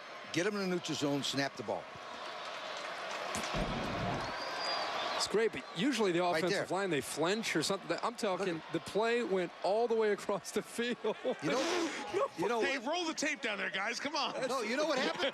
I don't think they knew the center snapped the ball. No, look at him. He's like, Coach said don't move. I'm not moving. Because they didn't know the center snapped the ball. Rick Trickett would be very happy with the way his offensive line just sat there. Well coached. Rick Trickett, the veteran offensive. See that smile again, guys. It's the little things that get the offensive lineman happy. The little things. Tim Brown, the 6th-year player, 4-year starter, tore his Achilles last year. Right before the season started, moved in from right tackle. So 1st and 10, they'll take the play, which got him out to the 48-yard line. And a design run with Marshall. That time the middle backer, Jerry Mackey, read it.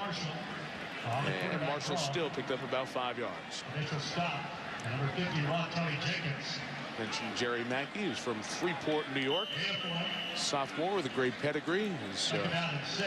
He is the great nephew of the legendary John Mackey, tight end back at Syracuse in the glory days, 1960 through 62. Bill Curry, our colleague, has often said that John Mackey, when he played with him with the Baltimore Colts, a career that sent Mackey to the Hall of Fame, one of the best players he ever played with. And Coach Curry played with some of the best, didn't he? Yes, he did.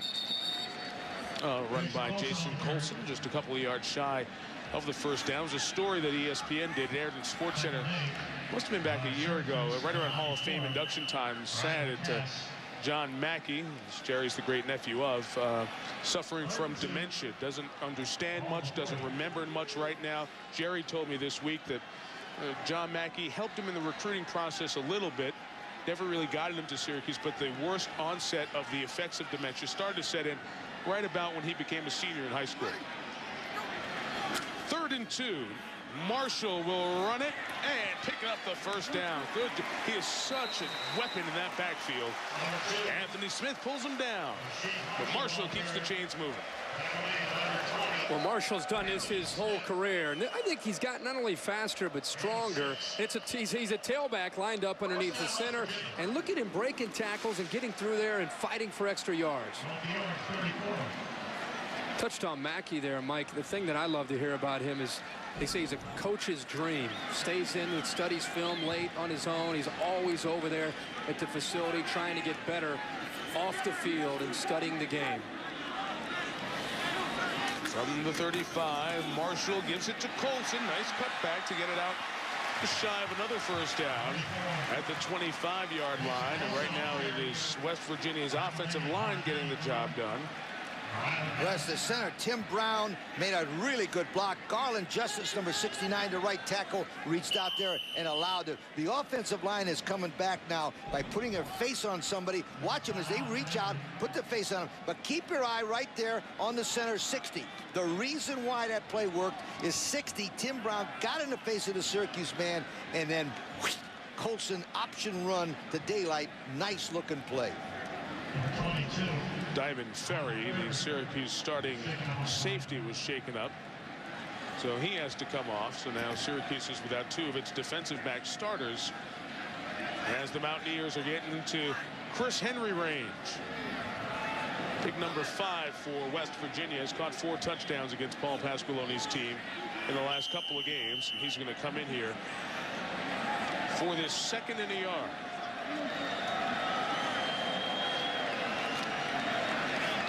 There's Tim Brown leading the charge of the offensive line. 60-year player. Great to have a 60-year player as your center and a senior as your quarterback. 2nd and 1, straight eye give, first down and more for Colson to the 13-yard line.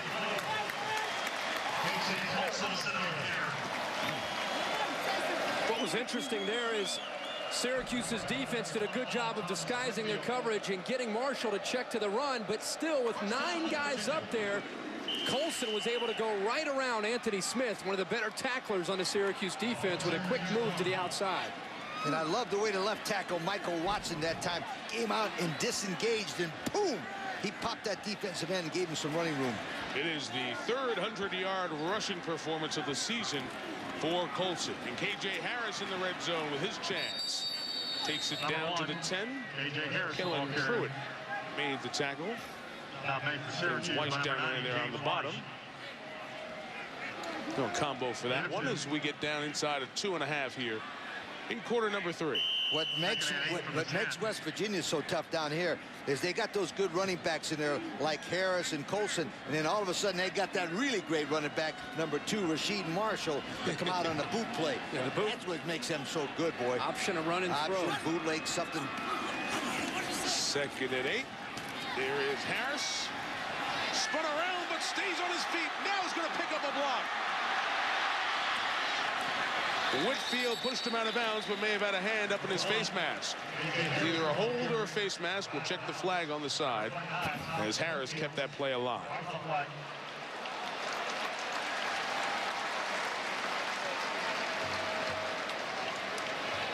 The 5-yard face mask will come there.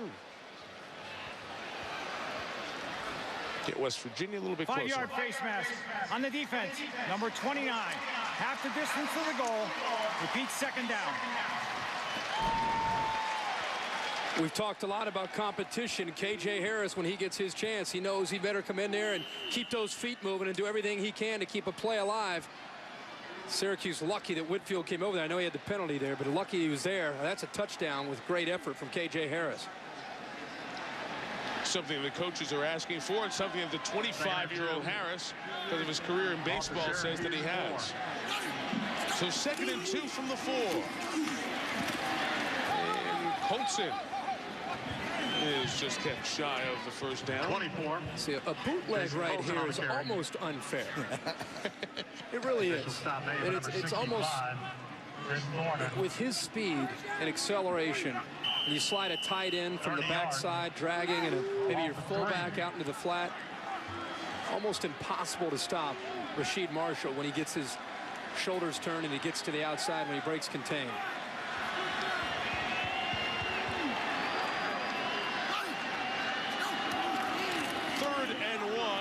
There's a little boot. Syracuse heard you, Herbie. Good job. Ryan Lacasse and Anthony Smith were ready for it.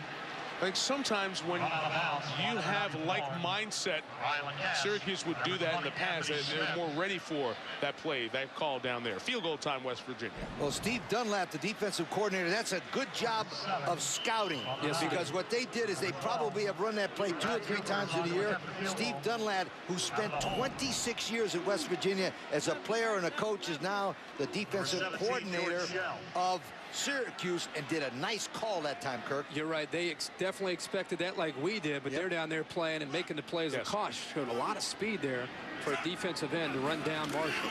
Cooper from 26, a make from 29, a miss from 23, and another make from 26. 14-point lead for West Virginia, the Mountaineer team that's had 3 different players. Short kickoff is fielded and taken out to the 30-yard line. Field goal or kickoff was taken by Jeremy Sellers, the backup running back. Open. The Midwest, with Orton losing last week, is open. The East, the Southeast. There's some wide open regions, which are, it's really going to affect this. Needed him 4 touchdown passes, and he ran for 1. He accounted for 5 touchdown passes in the biggest game of the year they've had so far. That's why I think he's got it. Patterson, after a good completion to Gregory on first down, a 9-yarder there to his huge tight end, Alex Shore, 6'8", 277, out of Panama City, Florida.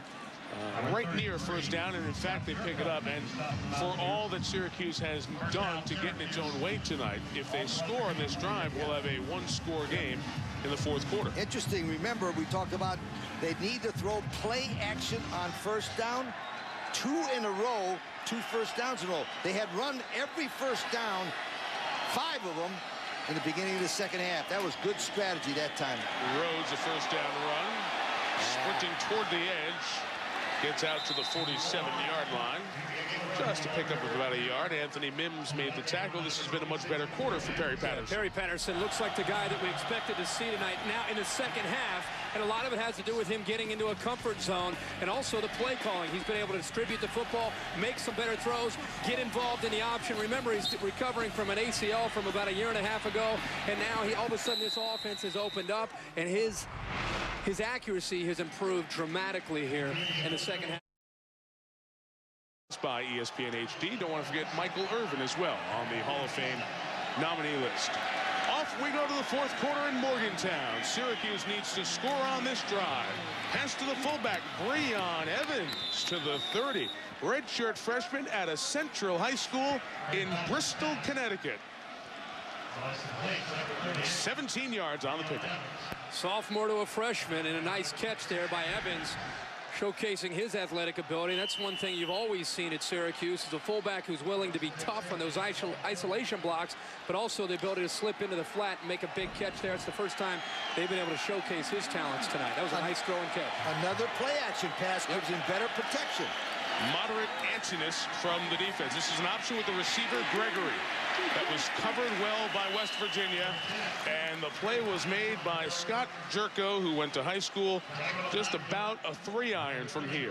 He's from Morgantown, West Virginia, and Scott is our hometown hero. He is a former walk-on who has turned into one of the top tacklers on this team over the last couple of seasons, and that walk-on program is so important here, Lee. Well, one of the best walk-on programs in America. The reason why they like it so much, Rich Rodriguez, the coach, was a former walk-on at West Virginia. Good start to the quarter here. 2nd and 11 from the 31-yard line. Patterson hit as he threw. Got it in there. Gain of 6 to Gregory at the 25. That's the Pac-Man, Adam Jones, who came in there and tells Perry Patterson, I hit you. And Patterson could say, I'm 7 of 7 in this half. Patterson said, was that what that was? I didn't even feel that.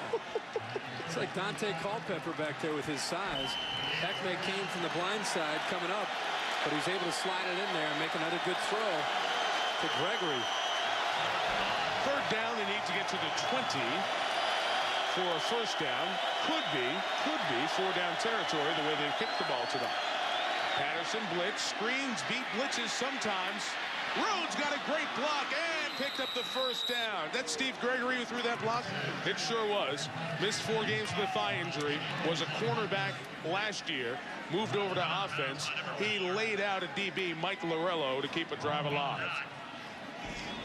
That's one of those, he's been on the other end of that. That's one of those that you're lining up and waiting for. You see it as a receiver, and boom. Just make sure your head's on the right side, which he did a great job there by Gregory, hustling. That's great hustle by Gregory, and turned out to be the key block in picking up the first down by Damian Rhodes. Good job, Steve Gregory. First down from the 17. Damian Rhodes, nowhere to go. And brought down from behind. Good pursuit by Ben Lynch. Ben Lynch and Adam Lenort, right in the middle of the heart of this 3-3-5 defense, are both from Oil City, Pennsylvania, a town of about 5,000-10,000, not a heck of a lot of people. They are real big heroes on the other side of the border up in Pennsylvania. West Virginia's defense has played extremely well. Listen to this stat. This is Syracuse's 9th possession of the game. It's the 7th time they've been inside the scoring areas of West Virginia. Only 6 points. Yep. More times on their side of the field than points. Patterson in trouble. Strength to get it away, and just threw it away. He was being held on to by Boone McClee. His given first name is Kevin. It's a flag down as the best athlete on the defense made a play. Syracuse was illegally downfield with one of the linemen. And West Virginia deciding if they'll make it 3rd down and 13. It's interesting to see West Virginia trying to attack now, trying to mess up the rhythm of the quarterback, Perry Patterson, because of those play-action passes. They're bringing a lot more pressure. On the offense, number 71. Penalty is declined. Back has that thin frame. So, 3rd and a dozen. Bunch formation to the left. Pass caught by Jared Jones, well shy of the first down. From the 13 with 12 minutes left, do you go for it? You need to get to the 7 for a first down. Considering, go ahead, Lee. I'd go for the points. I think you got to get points because of the fact there's still 12 minutes to go in a ball game. I'd get points. He's going. The concern I have for Syracuse is this is their 2nd possession, and we're in the 4th quarter. I think if a field goal is, you're still going to be down 11 points. I think you have to go for a touchdown. Okay. I disagree, and I'll tell you why. Because I think if they don't make it here now, they're done. I think if they kick a field goal and made it, they might be done. You can see it on his face. He wasn't sure. They're right in between. Yeah. 4th and 6. Okay. First guess. Pressure or no? They showing and backing up. They're coming. Picked it up. Pass too high. Incomplete. All right. Goodbye. Incomplete, intended for Jared Jones, and that is the frustration look that has been common. I'm not second guessing, but you got to get some points. Remember the National Football League theory? I know it's not really good, but get some points when you're down here in the 4th quarter, at least psychologically. I understand. They can't kick a soccer ball right now. Still, and not only that, still 2 possessions. I bet you the next time he makes one, he'll make the next one. He has a lot of orchestrating from the line, a quarterback who can handle it well, and more of a running game. There's Jason Colson with the carry there. Rich Rodriguez really came to this offense at Glenville State here in the state of West Virginia, and as I alluded to earlier, when he went to Clemson with Tommy Bowden, before that Tulane, the undefeated season, had some great quarterbacks there. Woody Dantzler at Clemson, Sean King at Tulane. And it's an offense that's evolved, and more people are running it and come to visit here and find out what it takes to run it. One thing is a number 2 under center, but it is truly a revolutionary phase in the game. Haven't thrown for much tonight. Try it downfield with Henry, who comes back to the ball makes a terrific catch for the second time on Thomas Whitfield, using that size advantage here tonight. 47 yards. And Whitfield again, 5'9", trying to cover Henry, who's 6'5", all by himself. Marshall told us if we get one-on-one opportunities, we have to try to take it. And that is an outstanding job by Chris Henry of adjusting, locating the football, and coming back. And once he found the ball and was able to come back, it was pretty much a no-brainer. He was able to come up and make the catch. 6'5" against 5'9". 47 on the play, 95 on the night. And flags will slide it back 5 yards. Right to the snap. False start. Offense number 69. 5-yard penalty. First down. Well, the spread offense would be the next step in the evolutionary process of offense, and we've got the guy who can take us through the history of the evolution of offense. Because I played or coached in all of those. Now, Newt Rockney, single wing, T formation. What they did is, remember, they put the quarterback under the center. That made the T. Then the wing T came in with Dan Devine in Arizona State. I'll go into that in a second. First and 15 run. First run for Pernell Williams, the freshman, who comes back 37-yard line is where he stopped there. Chris Thorner is USC with the eye. I'll go into it further. Remember that old student body right, student body left. Second and 12 pass is complete out of the spread to Eddie Jackson. And you just saw everything the spread does. They ran there out of the spread. Now throw the deep ball and throw the pass to the senior Jackson as West Virginia looks for the knockout score here, leading 20-6 in Morgantown. And we remind you that Sports Center will come up after the game. Mountaineers have done a good job offensively here on this drive after Syracuse has had the better of offensive play in the third quarter.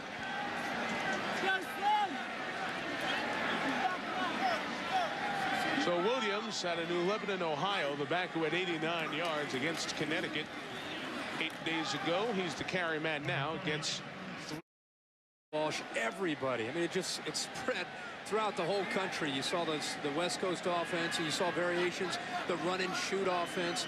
Now that you see the spread offense, the reason we see the spread offense so much, and you always talk about a neutralizer. Oh, big play, touchdown. Charles Hales, the backup quarterback,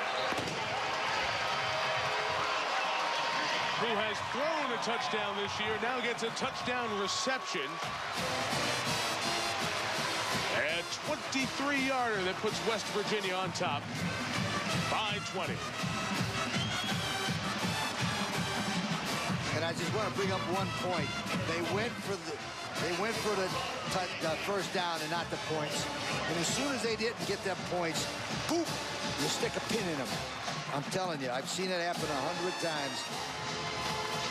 Cooper adds the extra point. It's 27-6. But there's the versatility of this offense. Here's a guy, Hales, who's a backup quarterback. Might not be a receiver in another more standardized offense. Has specialties in the spread, using his running ability as a quarterback. 21-point lead. Another pooch kick. That is again taken by the backup tailback for tonight, Jeremy Sellers. And the young man from Maryland is pulled down at the 23. Let's go back to the score. Well, Charles Hales, the backup quarterback's lining up right here in the slot. Just going to slide him out in a swing pass. And what happens is number 8, Kelvin Smith, cannot get out there and make the play. And I think a little bit of the play action froze him just long enough, and it didn't allow him to have the speed to catch up with Hales. But poor tackling after he outran Smith by the rest of the Syracuse defense. And a pretty good night for Marshall. He has only completed on the night, guys, 7 passes, 3 of them for touchdowns. In an all-throw mode now, Patterson deep for Gregory. Incomplete. Well played on the back end by Anthony Mims, who has long arms and his confidence is building as a quarterback. Before we leave Rasheed Marshall, his arm on that drive, 3 for 3 in that 83-yard drive. Mike, he hasn't thrown much, but in that drive he was 3 for 3. We have 8.5 left in the game. This is only the 3rd possession for Syracuse in this half, and they've kept the ball a lot here in this half, so they've improved offensively by throwing it more on first down. Seeing an offense in Syracuse's tonight that has a lot of different facets, really based off the option with a lot of fullback and 3 wide, some NFL-type principles in it, with the option in the downfield NFL passing game, which is why it's difficult to find a quarterback who can be the trigger man. But we were talking about the spread offense before. And the evolution of it. And the reason you see so many spread offenses is because the defense, so many defenses in college football have borrowed the zone blitz package from the NFL. And one of the ways to try to make the defense tip their hand is by spreading them all over the field and making them show where their blitz is coming from. So that's why you see so many people, not only the theories of the offense working, but trying to get the defense to tip their hand and what kind of defense they're actually going to run with their blitzes. 1st and 10, Patterson. Hit as he threw, complete to his tight end. 3rd catch for Kovaleski. And the young man from Solvay, New York, which is right outside the state fairgrounds up in Syracuse, takes it out to the 43-yard line. He continues to get better. He's always been a big guy and a guy who's been able to block in this offense, but I think he has shown the ability to catch the football and surprise you with his athletic ability for his size. What would this be, the 8th time Syracuse has taken it into West Virginia territory? And it's caught again by Hanoyan this time, the fullback, to the 40. And 6 points. Yes. 6 points. There you go. Thank you, folks. I thought Lee made an interesting point this morning about these offenses and West Coast offense and I formation and spread offenses. He said, you go ahead and say the really good teams you talk about. The good teams don't use the spread offense. It's an equalizer for a middle to a bottom team in a league. The only team that uses the spread type offense in the top 10 is Oklahoma. Right.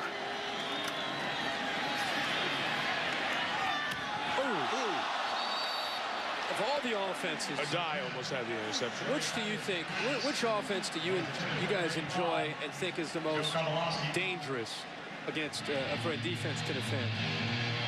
Oh, which ones do you enjoy, or is the most difficult to defend? Which ones do you think is the most difficult, the toughest, the best offenses week in and week out? If you are one of these upper echelon teams. Another one I like. I like Southern California. I like the West Coast offense. West Coast offense, Southern California, because they utilize guys like Reggie Bush coming out of the backfield. You never know where it's but they also run first. Yep. It's not just throwing it around. 3rd and 7, 5 come. Patterson throws complete to Gregory. 1st down, lost the ball, but he was the last in possession at the 30-yard line. I don't know what term you'd use for it. What Virginia's trying to do with Al Groh, have a little bit of West Coast offense, but the ability to be a Northeast-minded team and stand up there and get your fullback and run. And what Michigan does, too, with a downfield passing game, but still old Big Ten principles. If worse comes to worse, we'll give it to the running back 40 times and smack you in the mouth. Right, the combination of the two. I think the biggest misconception about the West Coast offense is it's all about throwing the football and getting it downfield. It's as much about running and establishing the run as it is about the throw. Flag comes in as Patterson's pass is incomplete. Intended for Landell Bembo out of Tallahassee. And it looks like we'll have a holding foul called here. Again, Walter Reyes, Syracuse's best running back, didn't play all night. Flu-like symptoms. Matt Tarullo, I think, was in the middle. Good football player. Started 30 straight, but I think you're going to see him grab a hole right there. Nice tackle.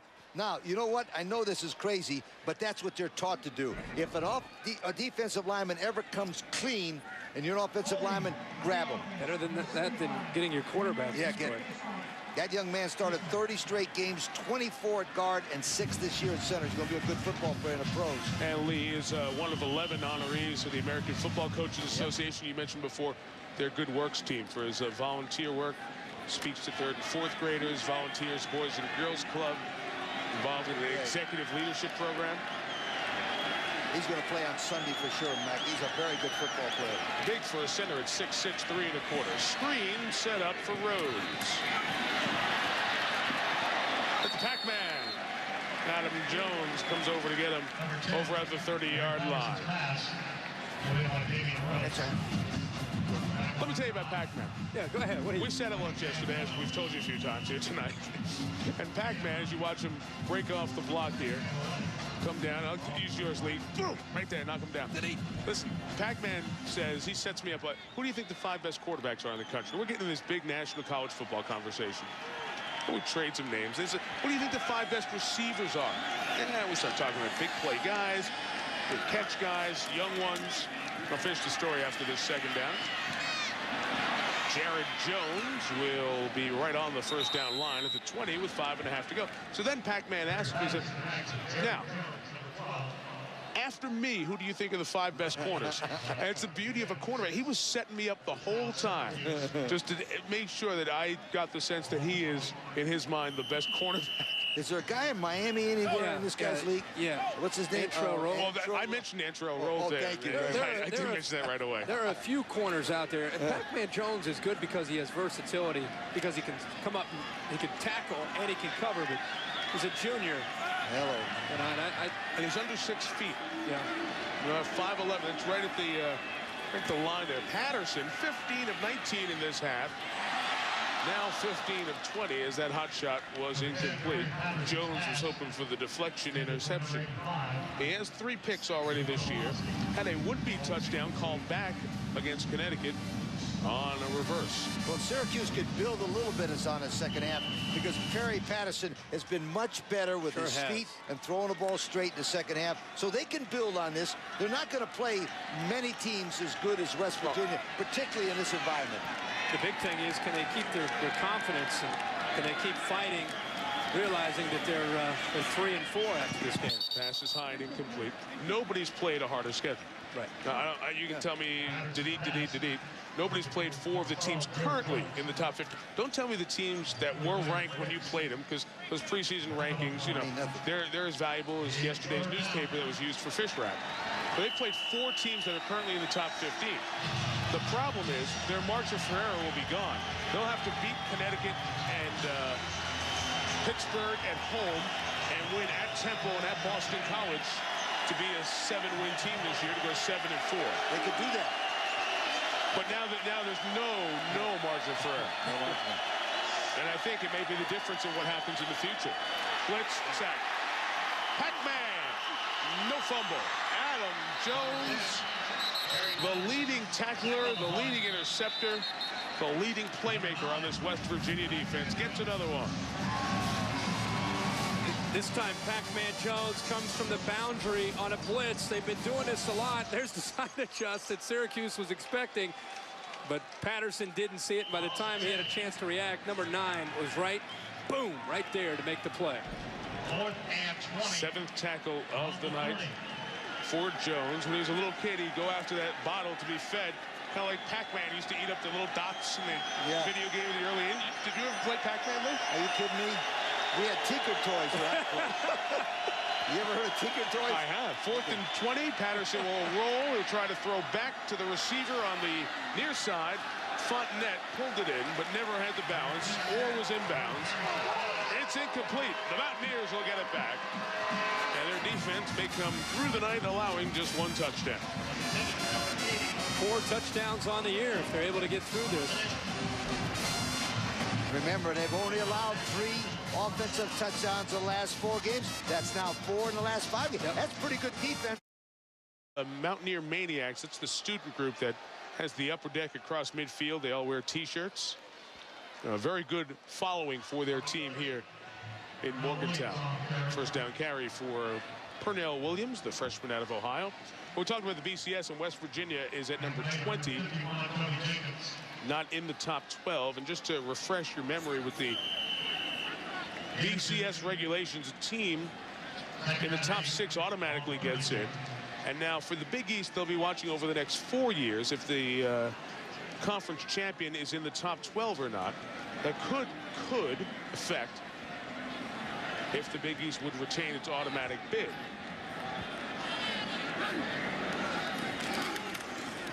Second and 8, and Holtzen bounces it to the outside. The flag comes down. So what's going to and make that another game on that championship Saturday when we have the ACC championship, the Big 12, the SEC, and the run here by Marshall, the all-time leading Big East quarterback rusher, takes it out to the 45. If the Big East to the WAC, to the Mountain West, and to Conference USA, because teams in those conferences deserve that opportunity in a play-in type of situation like you're talking about. And then all of a sudden the game will be, I'm telling you, mark it down. Wyoming's got a shot at Utah. That's the only that one down. Write it down. Okay. You don't think BYU has a shot? Pernell Williams across the 30 into the 26. One thing West Virginia's going to do, West Virginia's going to control its own destiny after this game here tonight to get through to the BCS from the Big East, and the Mountaineers will play at Rutgers, Temple, and Boston College coming here, and they'll be at Pittsburgh on Thanksgiving night. We'll be there. And we will be at the Backyard Brawl at Heinz Field. And that's the one I told you at the beginning of the year that I thought could be the difference between them making a BCS. Because you know what? Pittsburgh's going to be halfway decent, have nothing to gain except knocked out the guys they hate most out of the BCS. Wouldn't that be something? That'd be fun. Woo, that's going to be a great game for us to go to. It'd be good. Thanksgiving night at Heinz Field in Pittsburgh.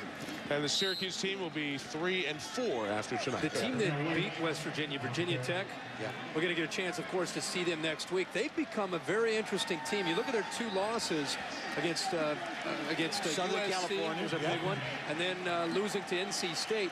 Both games, the Virginia Tech defense played well. That'll be exciting next week down in Atlanta against Beautiful Georgia Tech. downtown. I get to see my grandson, Nicholas Lee, and my granddaughter, Sophia. There you go. Little plug.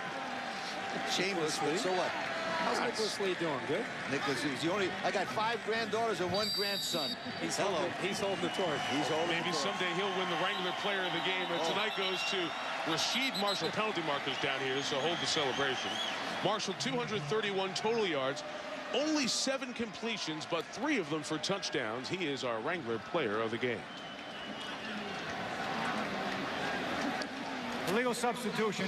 12 men on the field. Penalties decline. Officials are going down Third swinging down. tonight. As I said, Syracuse at 3-4. They go back to the Dome to play Connecticut, Pittsburgh, then go to Temple and to Boston College. And really, their margin for error is very slim. I think a 6-5 Syracuse team. As you see, SportsCenter's coming up next. They'll talk about the undefeateds, the Hall of Fame nominees, and who can stop the honor roll Pats.